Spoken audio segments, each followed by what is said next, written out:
Voilà, c'est maintenant l'heure de notre page des sports et on va commencer avec du tennis et avec la victoire cet après-midi de Ons Jabeur, la Tunisienne, qui est victorieuse donc à Roland-Garros. Enfin, victorieuse qui part en 8e de finale, oui, c'est ça? Absolument. Voilà. Bonsoir Dominique. Effectivement, la Tunisienne s'est imposée cet après-midi en 3 manches face à la Polonaise Magda Linette. Début de partie compliquée pourtant pour Ons Jabeur qui s'est laissé surprendre par la 45e joueuse mondiale avant de dérouler un jeu blanc, puis grosse pression de la Tunisienne dès le début du 3e set pour mener 5-0. Score final, vous le voyez, 3-6, 6-0, 6-1.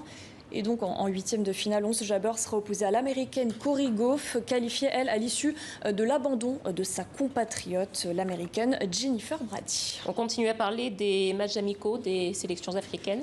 Oui, absolument, faute de mieux, puisque les éliminatoires, vous le savez, du Mondial 2022 ont été décalés au mois de septembre. Et cet après-midi, les éperviers du Togo ont prouvé qu'ils étaient en jambes en dominant le Sili national. Une victoire 2-0 grâce au doublé de leur attaquant Kodjo Fodo là-bas. Un premier but sur pénalty avant d'alourdir la marque en toute fin de rencontre. Succès aussi cet après-midi des Ivoiriens. Ça, c'était dans le derby ouest-africain du jour. Les éléphants longtemps menés au score avant de revenir dans la partie pour finalement s'imposer au bout du temps additionnel. 96e minute, superbe coup franc en pleine lucarne, un petit bijou signé Amad Diallo, le très jeune joueur de Manchester United, 18 ans à peine.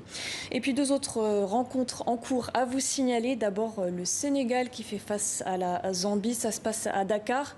Et les Lions de la Teranga qui sont en train de ne faire qu'une bouchée de leur adversaire du soir. Ils mènent 3-1, plus que quelques secondes à jouer. Les Tunisiens, eux, font face à la République démocratique du Congo. Premier match du nouveau sélectionneur argentin Hector Cooper sur le banc des Léopards. Bon, on va reparler du mercato des internationaux africains et Choupo-Moting reste au Bayern. Oui, absolument. L'international camerounais qui restera bavarois au moins jusqu'en 2023. Il aura alors 34 ans. Son contrat qui prenait fin le 30 juin a été prolongé, remplaçant de luxe à son arrivée l'été dernier en provenance du Paris Saint-Germain. L'attaquant a su s'imposer notamment en l'absence du grand Robert Lewandowski. Cette saison, Eric Maxime Choupo-Moting a disputé 32 rencontres avec le champion d'Allemagne et inscrit 9 buts. L'ancien Parisien qui écrit sur son compte Twitter être fier d'être au Bayern, un club très spécial, l'un des meilleurs au monde. Bon, allez, on va parler de basketball maintenant, et puis avec des nouvelles qui sont un peu moins bonnes pour Joel Embiid, parce que le Camerounais est blessé et ça tombe pas vraiment au bon moment. Non, pas vraiment. Sera-t-il sur les parquets ce dimanche pour le début des demi-finales des playoffs? C'est un peu la question que tous les fans de NBA se posent. Le pivot camerounais des Sixers de Philadelphie s'est blessé cette semaine. Touché au genou, il souffre d'une petite déchirure du ménisque.